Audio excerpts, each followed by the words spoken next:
আসসালামু আলাইকুম দর্শক। ইতিমধ্যে আপনারা জেনেছেন যে শুক্রবার ভোর রাতে ইসরায়েল সর্বাত্মক হামলা চালিয়েছে ইরানে এবং তারপর ইসরায়েল এখন পাল্টা যুদ্ধের শঙ্কায়, অর্থাৎ তাদের দেশে আক্রমণও হতে পারে চতুর্দিক থেকে, সেই শঙ্কায় তারা সেনা মোতায়েন করেছে সমস্ত সীমান্ত এলাকা ব্যাপী। এই খবর দিয়েছে আল জাজিরা। বলা হচ্ছে সর্বাত্মক যুদ্ধের শঙ্কায় দেশের চতুর্দিকে সেনা মোতায়েন করছে ইসরায়েল।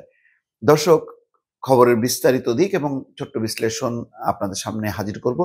তবে তার আগে অনুরোধ করছি, যারা এখনো ভয়েস বাংলা সাবস্ক্রাইব করেননি, অনুগ্রহ করে আমাদের এই সংবাদ এবং বিশ্লেষণ নিয়মিত পাওয়ার জন্য সাবস্ক্রাইব করবেন এবং লাইক, শেয়ার, কমেন্ট দিয়ে আমাদের পাশেই থাকবেন। যে খবরে বলা হচ্ছে যে ইসরায়েলের সেনাপ্রধান আইয়াল জামির টেলিভিশনে দেওয়া এক ভাষণে বলছেন তার সেনাবাহিনী 10,000-এর বেশি সৈন্য মোতায়েন করেছে এবং সব সীমান্ত জুড়ে প্রস্তুতি নিচ্ছে। সতর্ক করে তিনি বলেন, যে কেউ আমাদের চ্যালেঞ্জ করতে চাইবে তাকে বড় মূল্য দিতে হবে। অর্থাৎ তারা যে একটা হামলা করে চরম ভয়ের মধ্যে আছে সেটি কিন্তু পুরো পরিষ্কার। সেই কারণে তারা বলছে যে তোমরা যদি হামলা করো তাহলে কিন্তু তোমরা বিপদে পড়বা।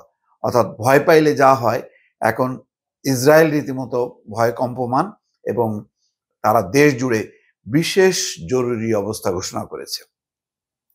আইয়াল জামির আরো বলছেন, ইসরায়েলের জনগণ, আমি সম্পূর্ণ সাফল্যের নিশ্চয়তা দিতে পারি না। ইরানি শাসক গোষ্ঠী প্রতিশোধ নিতে আমাদের উপর হামলা চেষ্টা করবে।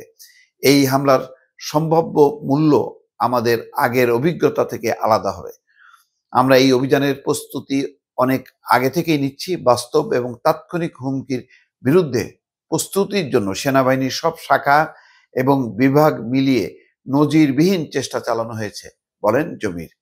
উল্লেখ্য, ইরান জুড়ে আজ শুক্রবার 5টি ধাপে হামলা চালিয়েছে ইসরায়েল। অজ্ঞাতনামা একজন ইসরায়েলি সামরিক কর্মকর্তা টাইমস অফ ইসরায়েল পত্রিকাকে এই তথ্য জানিয়েছেন। এই কর্মকর্তা বলেন, শত শত হামলা চালানো হয়েছে এবং অন্তত 8টি শহরের বিভিন্ন লক্ষ্যবস্তুতে আঘাত এনেছে ইসরায়েল।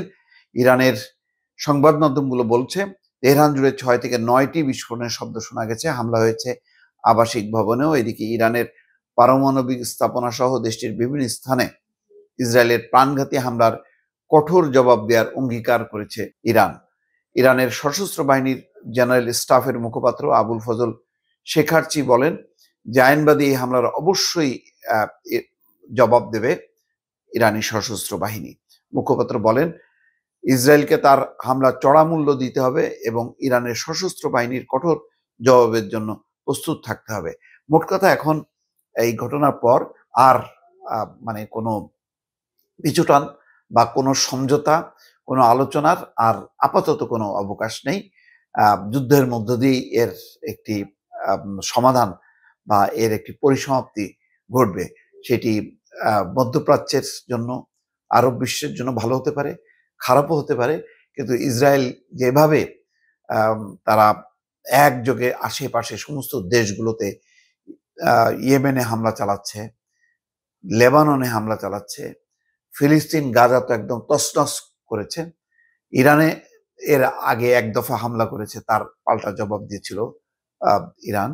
তখন কিছুটা শান্ত ছিল, কিন্তু নতুন পর্যায়ে যখন নাকি ইরান এবং আমেরিকার মধ্যে পারমাণবিক নিরস্ত্রীকরণ আলোচনা ভেস্তে গেল, ঠিক সেই সময় ইসরায়েল চূড়ান্ত আঘাত হানলো। এখন ইরানের হামলার দিকে তাকিয়ে আছে সারা বিশ্ব এবং ইসরায়েল ইতিমধ্যে তার নিরাপত্তা নিশ্চিত করার জন্য সর্বাত্মক প্রস্তুতি নিচ্ছে। কি হয় এখন, পরিস্থিতি কোন দিকে যায়, দর্শক সেদিকে নজর রাখবো এবং চেষ্টা করব আপনাদের সামনে আপডেট তুলে ধরার জন্য। ভালো থাকবেন। আল্লাহ হাফেজ।